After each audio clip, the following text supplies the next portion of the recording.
Hello and welcome back to Interpreting India. The beginning of 2021 has been defined by a deadly pandemic, precarious geopolitical relations, a sharply contracting economy, and a rapidly evolving technological landscape.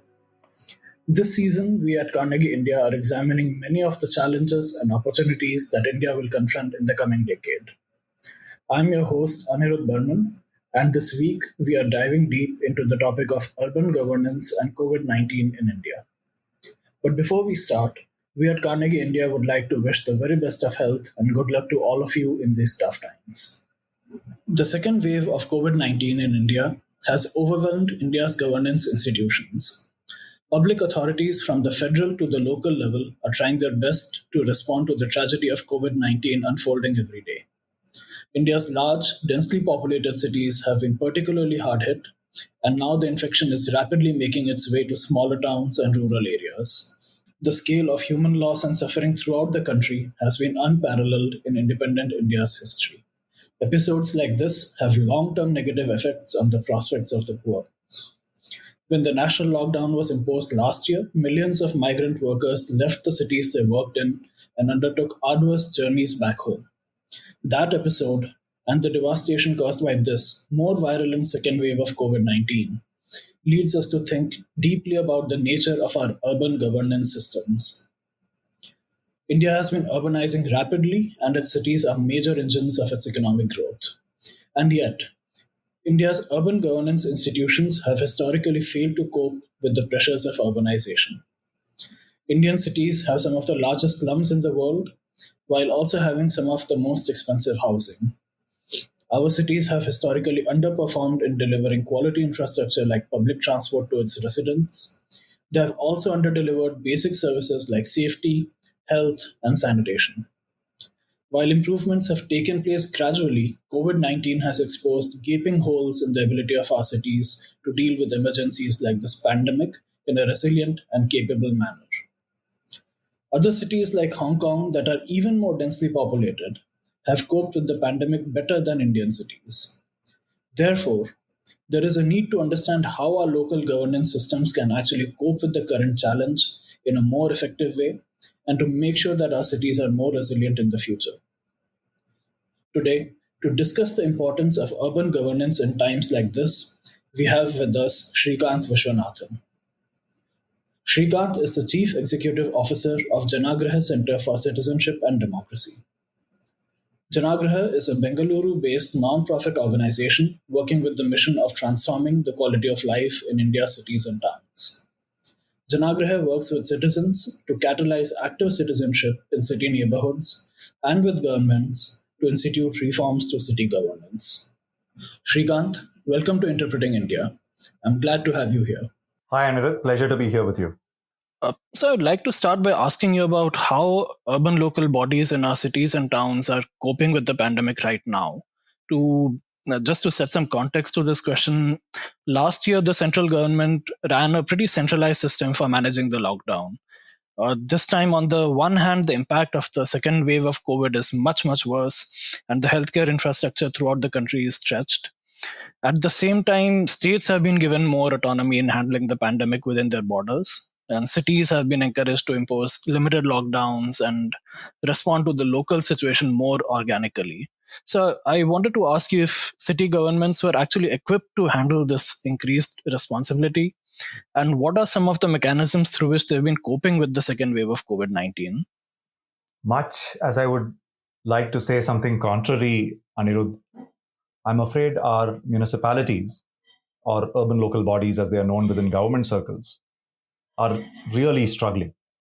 They're really struggling to cope with the pandemic. And there are 2, 3 reasons for it. What I've recently gathered from public health experts is that urban health in India is quite nascent as far as the public sector is concerned, which I found to be quite alarming, to say the least. Secondly, the degree of decentralization of functions and powers from the state governments to municipalities has been quite low. And health has not been one of the functions which has by and large been devolved, which essentially means municipalities in India are by and large not involved in primary healthcare or in pandemic management the manner that they should have been equipped. The third and final point I'd like to make is, even setting aside these two issues, our municipalities generally have weak capacities in terms of finances, in terms of number of people, in terms of their skills and competencies, and also enabling infrastructure, whether digital or physical.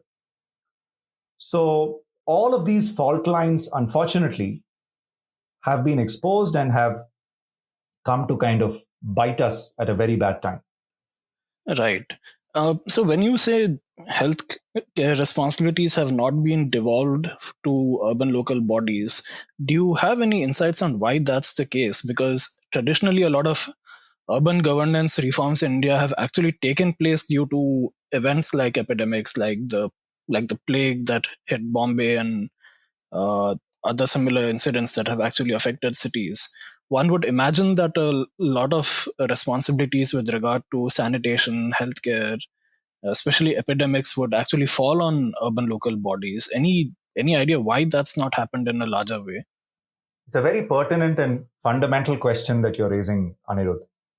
The fact of the matter is, public health is very much a part of the 18 functions which are listed in Schedule 12 to the Constitution. And therefore, since 1992, when the Constitution 74th Amendment Act was passed by Parliament of India, urban local bodies should have been empowered to handle public health holistically, particularly primary healthcare. I'd like to believe that if I had to capture the response to your question on why has decentralization been poor in the area of public health, in particular, but by and large across several other functions and powers, I would just say political economy. And what I mean by that is, our political parties are centralized.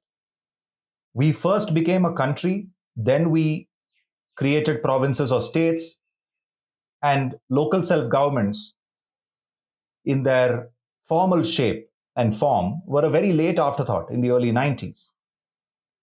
Therefore, there are historical reasons, and the impulse for political decentralization from the state to the city has been quite weak.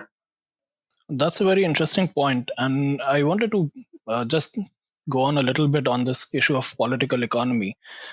One is, if healthcare is not actually something that's devolved properly to local governments, then what is the defined role of local governments in situations like this? Are they actually just required to support the state government and the central government, or do they actually have some independent powers and responsibilities of their own as well? The second is about the point you mentioned about just the nature of the way India's political system works.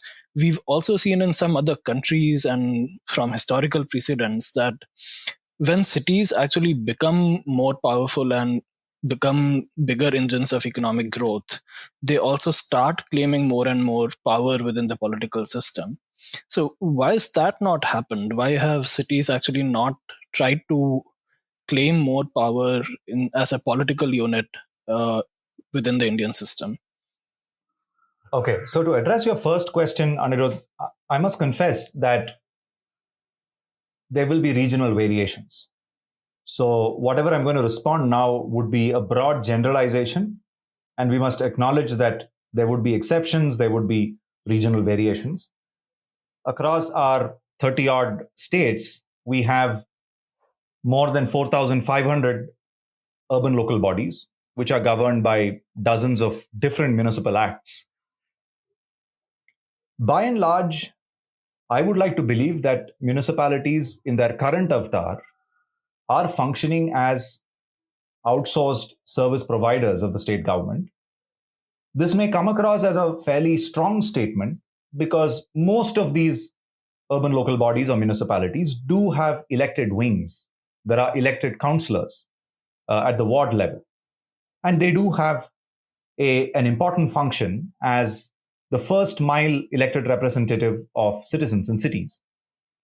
Yet, because of poor overall autonomy across the three proverbial F's of functions, funds, and functionaries, municipalities generally have descended to become outsourced service providers of sorts. Therefore, I'd like to believe that one way or other, it's the state government that is largely dominating pandemic response.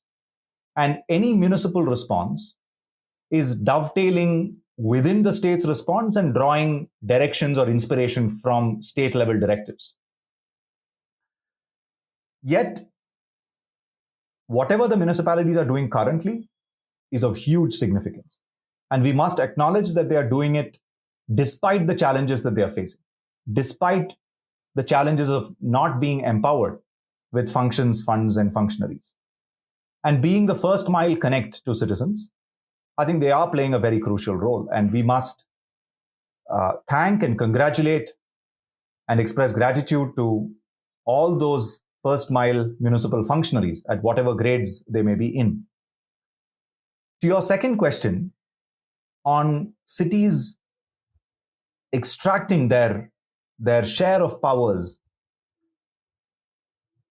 the way it has happened in other countries, I must confess I've not studied the comparative models from the perspective that you're calling out. But I can say that even in pure economies, ranging from Philippines, Indonesia, South Africa, Brazil, Mexico, there the cities by design are much better empowered than their counterparts in India, constitutionally or statutorily. For example, cities in Brazil are entitled to a share of their equivalent of GST, whereas cities in India aren't, except in the case of Maharashtra, which has passed a specific legislation to that effect. Similarly, in South Africa, the conception of their new constitution, which came up in the post-apartheid era, does not envisage tiers of governance in a hierarchy, but envisages spheres of governance in terms of allocation of roles and responsibilities between the federal level, provincial level, and the municipal level. Whereas the conception is very, very different in India, whether you look at the 74th Constitution Amendment or whether you look at the municipal acts. And therefore, even though you have very large cities like Mumbai, Bengaluru, Chennai, Kolkata, Hyderabad, etc., they are still subject to the political economy of the ruling party of the state, subject to the political economy of the relative power equations at the political executive level and at the administrative executive level. That makes a lot of sense. Just to continue from where you left off, so let's forget about well-functioning cities like Hong Kong, London, and so on. Even some of the cities that you mentioned in countries like Brazil and South Africa, how does a decentralized system of governance actually look like when it's responding to a pandemic? What works better, and how does that actually provide more flexibility, more autonomy, more resilience in terms of how cities cope with incidents like this? Are there any practices that you are seeing that are actually exemplifying some of this benefit of decentralization and local autonomy?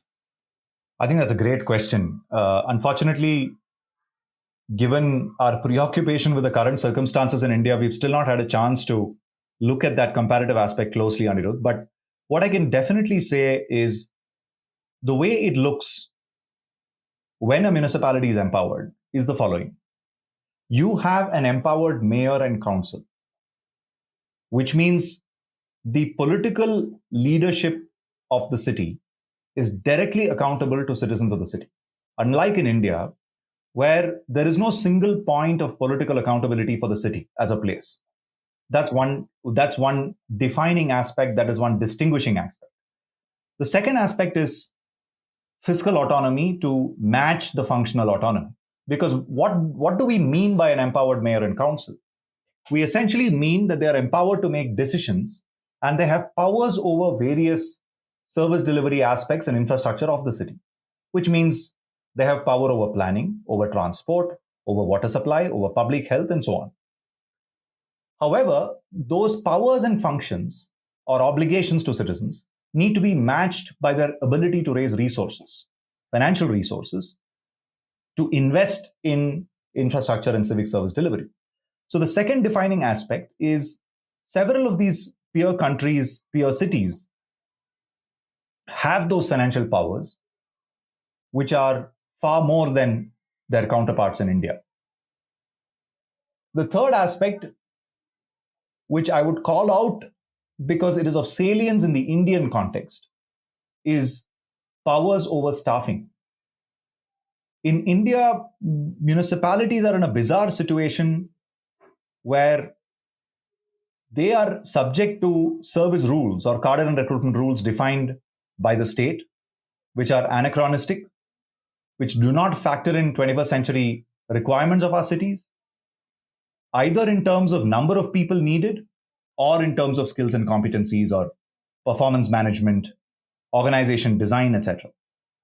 Secondly, except in rare exceptions, the commissioner of a city reports more meaningfully to a state level bureaucrat or to a state level minister than to the mayor or the council.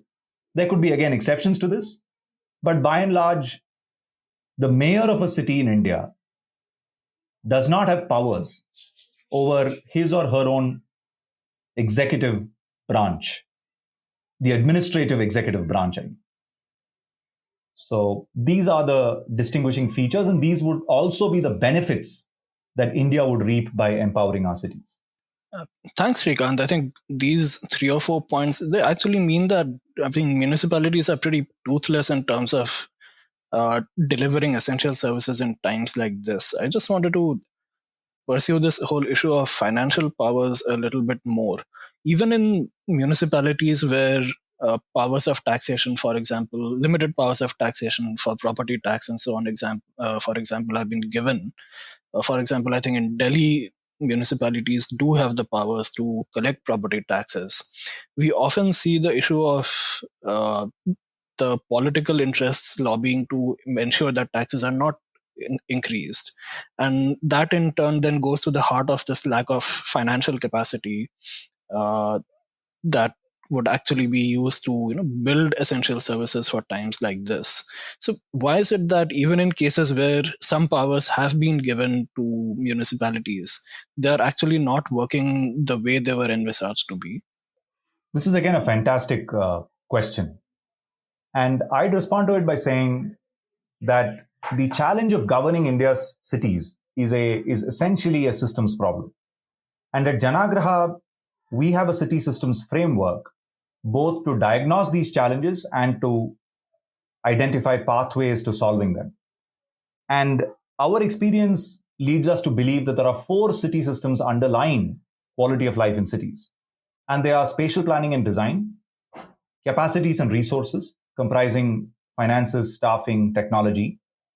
Thirdly, political leadership at the city level, and all of these circumscribed by the 4th city system of transparency, accountability, and citizen participation. So we believe these are the 4 city systems that are crucial to sustainable, irreversible transformation and quality of life in our cities.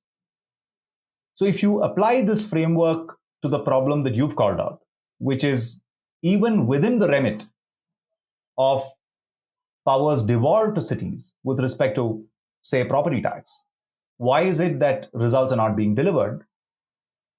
The answers lie within each of these city systems.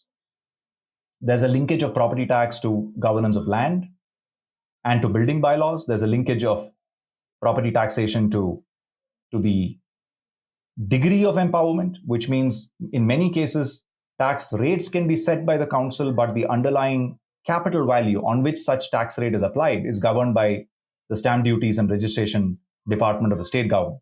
And clearly, the capital value has a greater bearing on property tax than the rate itself.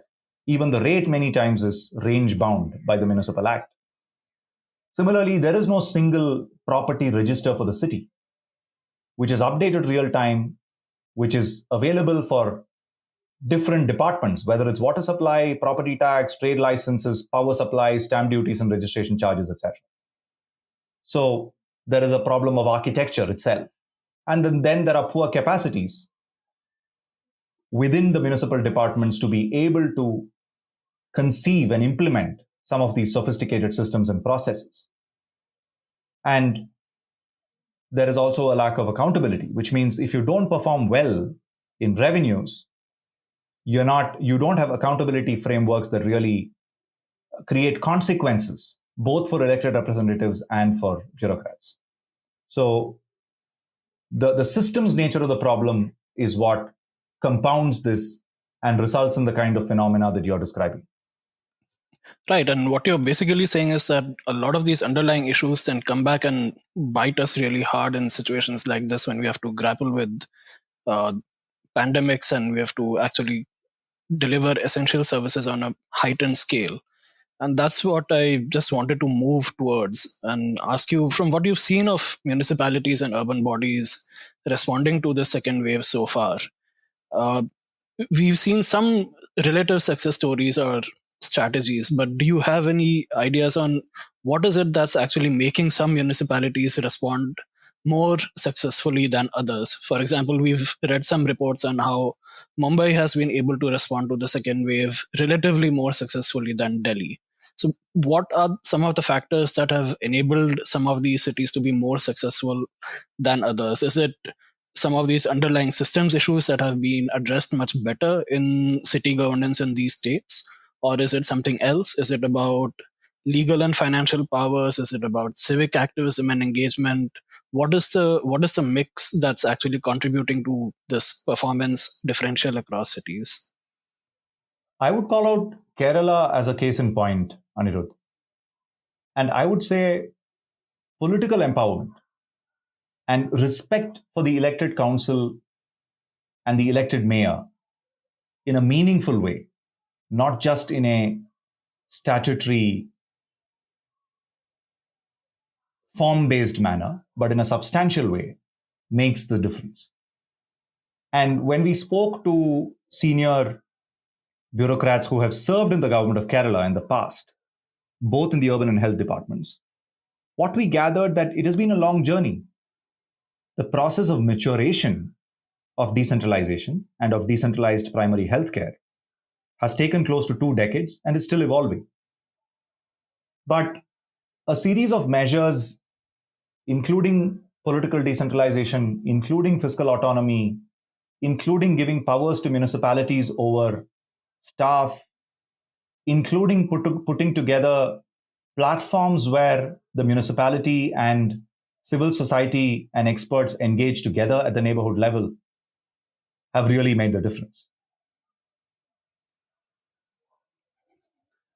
Right. And I actually wanted to ask you about one of these platforms. Over the last decade or couple of decades, we've seen this institution of residents' welfare associations that have come up. And by all accounts, they've played some kind of a significant role in helping the government cope with COVID-19. And they have helped interface with the local administration on behalf of residents and resident associations. And if they work well, they can potentially be an effective private tier of governance that complements the efforts of the government. So we've heard these stories of how RWS have actually worked well in some cases. They've been able to help the local government quite well. And then in some cases, we've heard of them imposing fairly draconian rules on their members, adopting extremely high-handed measures to control the transmission, especially early last year. So, what's your opinion on how RWS have worked, how they were originally envisaged to have actually complemented urban governance, and whether there are actually aspects of their functioning that now we feel can be improved to cope with situations like COVID and other situations?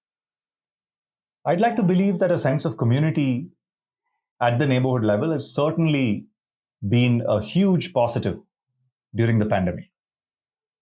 Lack of state capacities, inability of the state to reach every citizen on every street in every city in India has meant that neighborhood level action, civic action, out of civic mindedness, has certainly fixed several gaps.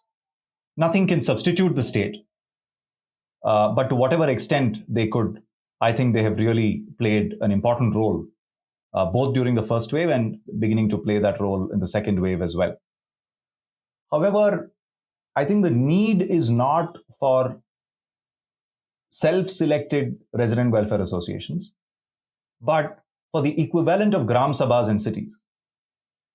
We have, across our 4,500 cities, we have approximately 87,000, close to 90,000 wards. And this is the most basic unit of governance in India's cities, as envisaged in the 74th Constitution Amendment and as reflected in our municipal acts. However, we need to further deepen governance in our cities. A ward is still fairly large, spatially and demographically. What we need is polling booth level governance, which were called area sabhas under the Nagar Raj bill, which was a mandatory reform under JNNURM. And there are two features which distinguish area sabhas, and they were adapted as Mohalla sabhas in the Delhi context as an attempt a few years ago, which didn't fructify. There are two distinguishing factors between area sabhas and RWAs. One is that area sabhas are spatially defined entities, defined by the polling booth as a unit. Secondly, they are inclusive and they can eventually therefore become political, which means every citizen, irrespective of whether they belong to one RWA or other, irrespective of whether they live in gated communities or not, every registered voter automatically becomes a member of that area sabha, like is the case with a gram sabha. And therefore, it makes it far more inclusive and lends itself to further deepening of political empowerment, which means you could have representatives for area sabhas who then participate in ward committee meetings. You could have voting happening in area sabhas on resource allocation, on performance management, and so on. So even as resident welfare associations are playing an important role, even as we should create space for RWAs, apartment associations, various kinds of community organizations to participate in urban governance, I don't think they can completely substitute for decentralized platforms of citizen participation, such as area sabhas or even ward committees. Right. That's really fascinating. Entire idea of a area sabha. I just wanted to ask you. Yes, it's completely true that the way you define an area sabha does sound much more inclusive. But then, doesn't it also make it more contentious to actually think about making the city as a whole more inclusive? Because then the pressure also increases on keeping people out and keeping your constituency intact, right? So there are some pros and cons to the idea of an area sabha as well.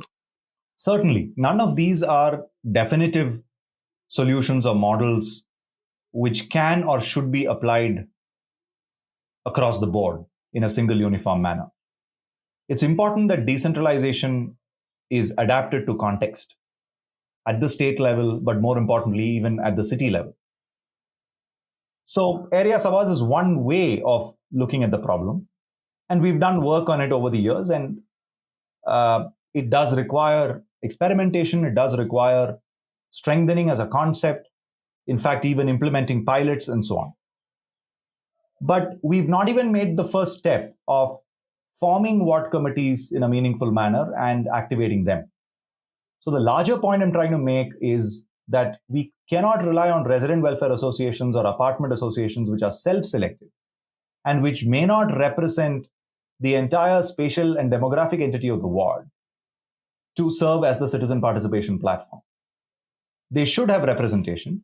They should be given space. Their voices must be heard and incorporated into ward level planning, ward level resource allocation, etc. But we need to do more. But I agree with you that doing more doesn't mean blanket solutions, uniform solutions, but it should be a phased, gradual process which is thought through and done well. No, absolutely. I completely agree with that. And speaking of context specific solutions, I also wanted to talk to you about some of the differences between governance mechanisms in large cities and tier 2, tier 3 cities. So a lot of the uh, videos, the harrowing images we are seeing about the fallout of the COVID-19 right now is actually coming in from the larger cities. But we're also now seeing the infection travel to rural parts, to smaller cities, and just see the scale of the damage there. So I wanted to ask if what do you know or think about the capacity within local governance mechanisms in these cities? Because as you're pointing out, even large cities sometimes don't have well formed governance institutions that are actually inclusive, that are actually capable of delivering essential services. So, what are the key issues with regard to urban governance in some of the smaller cities? It's a very interesting and important question.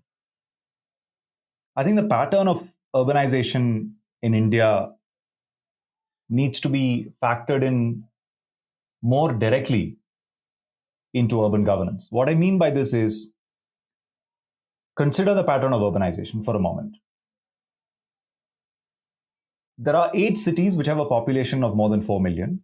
There are another close to 40 cities. I'm using approximations. Close to 40 cities which have a population between 1 and 4 million. There are another close to 50 cities which have a population between 500,000 to a million. So, which makes it about 86 cities having a population of more than 500,000. You have another close to 400 cities, a little less than 400 cities having a population of between 100,000 to 500,000. I mean, 100,000 to upwards of 100,000. So overall, you have 470 cities which have a population upwards of 100,000, of which 86 have a population upwards of 500,000, which essentially means you have a long tail of more than 4,000 cities which have a population less than 100,000. And these are all spatially spread. But there is a clustering pattern around larger urban settlements, which means if you treat each of these cities with a population of 100,000 or more as the center of a circle and draw a radius of 60 kilometers, assuming a travel speed of 60 kilometers an hour or at 1 hour of travel, then you're likely to cover 80% of the urban population in India, is what our spatial analysis reveals. But yet, India does not have a metropolitan governance model which looks at urban governance in a regional sense. To illustrate this better, take the case of Mumbai, where Mumbai is a city of more than 20 million people. And the Brihan Mumbai Municipal Corporation, which is the principal largest municipality of Mumbai, governs only 12 million of those people and governs an area little over 400 square kilometers. So Vasai Virar has a different municipal corporation. Thana has a different municipal corporation or a municipality. Ambernath has a different one. Badlapur has a different one. So there is fragmentation in governance, spatially and otherwise. So this is one of the challenges. Secondly, smaller municipalities certainly have more acute capacity challenges. And therefore, I think their ability to cope with pandemics would certainly be much weaker. There would be rare exceptions. There would be rare exceptions in different parts of India, which may be due to historical reasons or due to singular efforts of leaders or teams, but certainly not by design.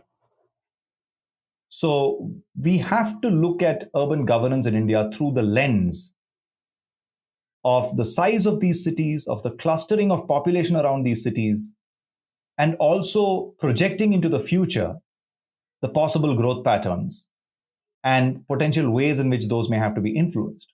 For example, what is the influence that all the expressways that are coming up in, say, Maharashtra or in Uttar Pradesh going to have on the urbanization patterns, both current and future? Similarly, what is the impact of the several industrial corridors that are coming up going to have on existing and future urbanization patterns? Similarly, with dedicated freight corridors and so on, or even FDI patterns in FDI investments. So these are factors which currently are not being looked at seriously enough, particularly at the state government level, but even to a certain extent at the union level. That's a fascinating set of research questions. I think it's going to be a great boon for any researcher listening to this. And I've also been thinking about something similar, which is how do things like globalization and the linkages of cities to other global markets actually affect urbanization patterns? What does it mean when Bangalore becomes IT hubs catering to the rest of the world? Right? What does it do to the pattern of urbanization in the city of Bangalore? But that's really fascinating. Uh, my last question is really about where do we go forward from here? And you've mentioned a lot of the gaping problems in urban governance, and a lot of other proponents of strengthening urban governance have also argued in favor of greater financial powers to local bodies like municipalities, including their powers to raise and collect taxes and so on. They've also pointed to the need for building greater capacity within local bodies and for delivering on infrastructure. So this pandemic has really exposed the frailty of our local governance systems in a terrible way. But like I said at the beginning, pandemics have also historically been inflection points for urban governance in India. So, which pre existing issues do you think this pandemic has really brought forward in a way that we can now say needs a immediate and speedy resolution? And do you think we actually have the political will to do something about these issues? That's a great question. Let me hazard a guesstimate. Let me do some crystal ball gazing in response. I anticipate that there could be political leadership that pushes for decentralization of primary healthcare, that strengthens primary healthcare systems post emergency response to the pandemic. That could happen at least in a few states. While I would hope that it happens to a far greater extent across India, I do expect at least a few states to take leadership in strengthening their primary healthcare systems and for political leadership to back those initiatives.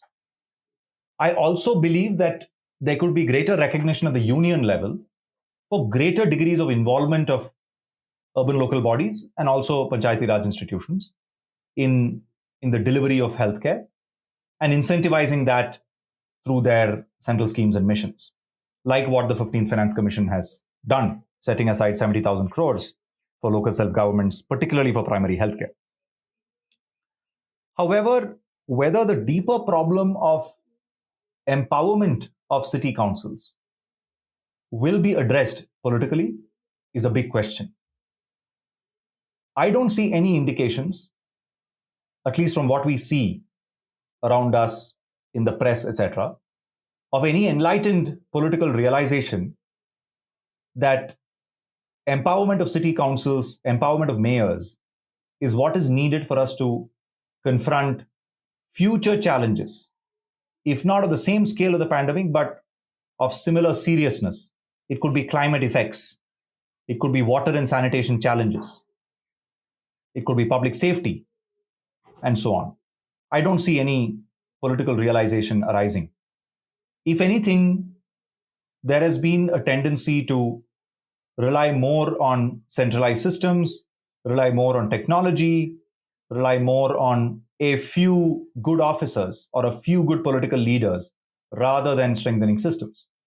But one could understand that because emergency response requires an emergency response. You don't have the luxury of fixing systems. But what we need is a change in the narrative. What we need is a two-track approach where there is convergence among civil society, academia, and business to work on strengthening state capacities in general, but more particularly in urban governance. But at the same time, influencing political economy towards greater decentralization, greater empowerment of city councils. And I think the proof of this pudding is in philanthropists, business leaders, civil society leaders, academia coming together and seeking to engage with state governments in a single voice, demanding greater decentralization in a phased manner. That would really be the proof of the pudding. But what I would be happy seeing is a systematic way in which multiple stakeholders from outside of the government engage with the government in strengthening capacities, but at the same time also influence political economy towards greater empowerment of mayors and councils, greater decentralization of governance to the city and within cities. That's both pragmatic and cautiously optimistic, and probably the right note to end this conversation in these tough times. Thank you for talking to me, and thank you for being here. Thank you. Thank you, Anirudh.